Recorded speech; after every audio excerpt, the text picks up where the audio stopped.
আসসালামু আলাইকুম। আজকে সকালে উঠলাম এবং সকালে উঠে উজু করলাম। উজু করার পর সকালে ফজরের নামাজটা শেষ করলাম এবং ফজর নামাজের পরে দেখছি বাইরে বৃষ্টি হচ্ছে এবং বৃষ্টি হচ্ছে দোয়া কবুলের অস্ত্র। এই সময় যা দোয়া করা হয় তাই কবুল হয়। তো নামাজটা পরে একটু ঘুমাইছিলাম, ঘুম থেকে উঠে দিয়ে এখনো বৃষ্টি হচ্ছে, আমি কোনো নামই নাই, যার কারণে আমার ভাগ্নিকে নিয়ে একটু ঘোরাফেরা করলাম। তারপর চলে গেলাম আমার দাদির বাড়িতে একটু দাদিকে দেখতে। তো দাদিকে দেখার সঙ্গে সঙ্গে আমার মনের ভিতরে একটা অন্যরকম ভালো লাগা কাজ করে। তো দাদিকে আমি সবসময় ভালোবাসি। তারপর আমার চাচতো ভাই অটো দিয়ে একটু ঘোরাঘুরি করলাম। ঘোরাঘুরি শেষ করার পর দুপুরে গোসল করলাম। গোসল করার শেষে নামাজ পড়তে চলে গেলাম মসজিদে এবং মসজিদে নামাজ পড়ার যে একটা মজা, এটার মজাটা হচ্ছে অন্যরকম।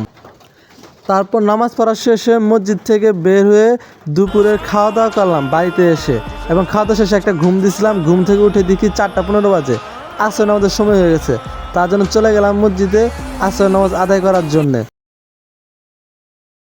আসর নামাজ শেষ করার পর আমরা চলে আসি আমাদের স্কুল মাঠে খেলা দেখতে। তো এলাকার প্লাবন খুব ভালো খেলতেছে, দেখে অনেক ভালো লাগতেছে।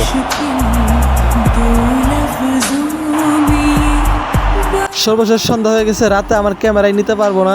তো আজকের মতো এইটুকুই, আল্লাহ হাফেজ।